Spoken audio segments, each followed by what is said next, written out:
Reporter big impact വാർത്തയിലേക്കാണ്. ഇനി വിലങ്ങാട് ഉരുൾപൊട്ടലിൽ ദുരിതമനുഭവിക്കുന്നവർക്ക് സഹായവുമായി സംസ്ഥാന സർക്കാർ. വിലങ്ങാട്ടെ 4 വാർഡുകളെ ദുരന്ത ബാധിത മേഖലയായി പ്രഖ്യാപിച്ചു.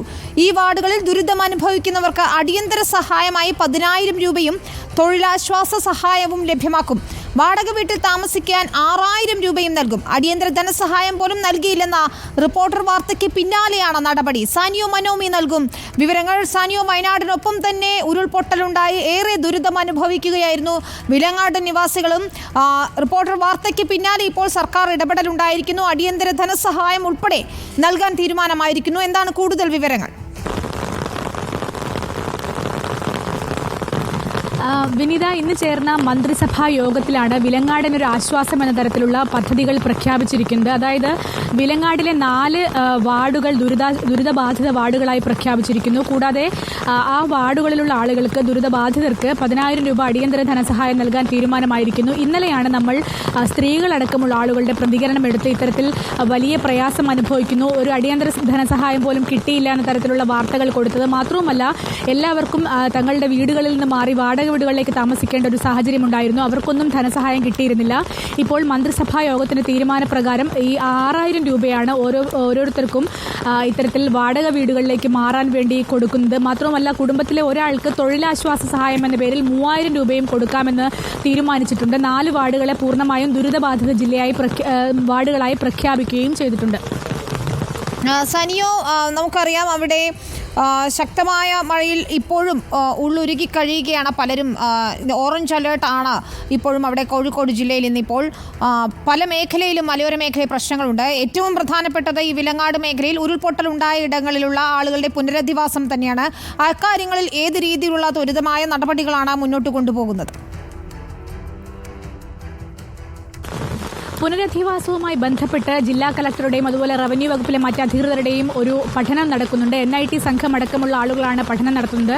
ആ പഠന റിപ്പോർട്ട് കിട്ടിയാൽ ഉടൻ പുനരധിവാസ പദ്ധതികൾ പ്രഖ്യാപിക്കുമെന്നാണ് ഇന്നിപ്പോൾ മന്ത്രി K. രാജൻ അറിയിച്ചിട്ടുള്ളത്. മറ്റൊന്ന് പ്രധാനപ്പെട്ടത്, അവിടെ ഇപ്പോഴും ദുരന്ത സാധ്യത നിലനിൽക്കുന്നു എന്നുള്ളത് തന്നെയാണ്. കഴിഞ്ഞ ദിവസം ഈ 1 മാസത്തിന് മുൻപുണ്ടായ ഉരുൾപൊട്ടൽ, മഞ്ഞച്ചേളിയിലെ ഉരുൾപൊട്ടലുണ്ടായ പ്രദേശത്തിന് തൊട്ട് മുകളിൽ തന്നെ കഴിഞ്ഞ ദിവസം വലിയ തോതിലുള്ള മണ്ണിടിച്ചിലും ഉണ്ടായിരുന്നു. അന്നും ശക്തമായ മഴ പെയ്യുകയും മലവെള്ളപ്പാച്ചിലുണ്ടാവുകയും ആളുകളെ മാറ്റി താമസിപ്പിക്കുകയും ഒക്കെ ചെയ്തിരുന്നു. ഈ സാഹചര്യത്തിൽ അവിടെ താമസിക്കുന്നത് എത്രമാത്രം ആരോഗ്യകരമായിരിക്കും, അല്ലെങ്കിൽ അത് എത്രമാത്രം അനുകൂലമായിരിക്കുമെന്ന് പരിശോധിക്കാൻ വേണ്ടി NIT സംഘം ഉടൻ തന്നെ പരിശോധനയ്ക്ക് എത്തുമെന്നാണ് നമ്മൾ അറിയുന്നത്.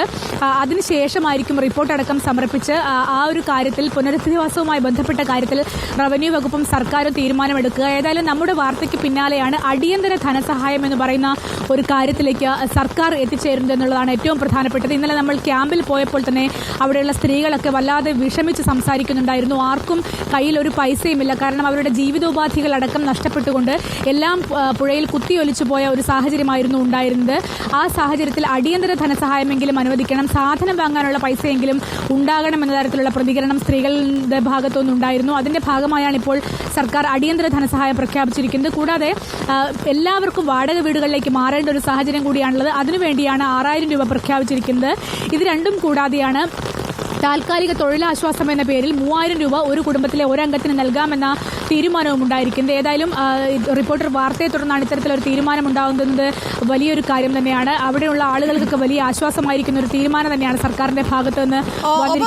ഇന്നിപ്പോൾ നിയമസഭാ പരിസ്ഥിതി സമിതി E.K. വിജയൻ MLA നേതൃത്വത്തിലൊക്കെ അവിടെ സന്ദർശനവും നടത്തിയിരുന്നല്ലോ MLA-മാർ. അവരുടെ റിപ്പോർട്ട് കൂടി അടുത്ത ഘട്ടത്തിൽ പുനരധിവാസം സംബന്ധിച്ച കാര്യങ്ങളിലൊക്കെ നിർണായകമാകും, അല്ലേ? തീർച്ചയായും ആ കാര്യം കൂടി പറയാനുണ്ട്. അതായത് E.K. വിജയൻ MLA സ്ഥലം MLA കൂടിയാണ്. നിയമസഭാ പരിസ്ഥിതി ഉപസമിതിയുടെ നേതൃത്വത്തിൽ അവിടെ ഇന്നൊരു യോഗവും അതുപോലെ ആ പ്രദേശങ്ങൾ കാണുകയും ഒക്കെ ചെയ്തിരുന്നു. ഇന്ന് ഉച്ചയ്ക്ക് ശേഷം ആ യോഗത്തിന്റെ ഒരു പ്രാഥമിക തീരുമാനം വരുമെന്നാണ് നമ്മൾ അറിയുന്നത്. ശേഷം ആ സമിതി, നിയമസഭാ ഉപസമിതി, അതിനുശേഷം ഒരു റിപ്പോർട്ട് സമർപ്പിക്കുകയായിരിക്കും ആദ്യഘട്ടത്തിൽ ചെയ്യുക. ഈ റിപ്പോർട്ടിന്റെ കൂടി അടിസ്ഥാനത്തിലായിരിക്കും പുനരധിവാസ പ്രക്രിയകൾ ഏതു തരത്തിൽ നടത്തണം എന്നുള്ള കാര്യമടക്കം സംസ്ഥാന സർക്കാരും റവന്യൂ വകുപ്പും ആലോചിക്കുക. കാരണം നേരത്തെ തന്നെ വിലങ്ങാട് ഉൾപ്പെട്ട പ്രദേശങ്ങളിൽ ഈ ഒരു ഉരുൾപൊട്ടലും മണ്ണിടിച്ചിൽ ഭീഷണിയുള്ള ഒരു സ്ഥലമാണ്. അതുകൊണ്ട് അവിടെ ഇപ്പോഴും ഭീഷണിയിൽ കഴിയുന്ന, എന്നാൽ ഇപ്പോൾ വീടുകൾക്കൊന്നും പറ്റിയിട്ടില്ലാത്ത കുടുംബങ്ങൾ ഇപ്പോഴുമുണ്ട്. അവരെല്ലാവരും പേടിച്ച് കഴിയുകയാണ്. ഒരു മഴ പെയ്യുമ്പോഴേക്കും ക്യാമ്പുകളിലേക്ക് മാറേണ്ട ദുരവസ്ഥയാണ് അവർക്കുമുള്ളത്. ആ ഒരു സാഹചര്യത്തിൽ ഈ കുടുംബങ്ങളെ കൂടി എങ്ങനെയായിരിക്കും പുനരധിവസിപ്പിക്കുക എന്നുള്ളതിന്റെ തീരുമാനം ഇന്നത്തെ നിയമസഭാ ഉപസമിതിയായിരിക്കും എടുക്കുന്നുണ്ടാവുക. ആ തീരുമാനത്തിന്റെ അടിസ്ഥാനത്തിലുള്ള റിപ്പോർട്ട് റവന്യൂ വകുപ്പിന് കൊടുത്തു കഴിഞ്ഞതിന് ശേഷം NITയുടെ പഠന റിപ്പോർട്ട് കൂടി വന്നതിന് ശേഷമായിരിക്കും ഒരു മാസത്തിനുള്ളിൽ തന്നെ പുനരധിവാസം സംബന്ധിച്ച കാര്യങ്ങൾ തീരുമാനിക്കുമെന്നാണ് റവന്യൂ വകുപ്പ് അറിയിക്കുന്നത്. ശരി, ഇപ്പോൾ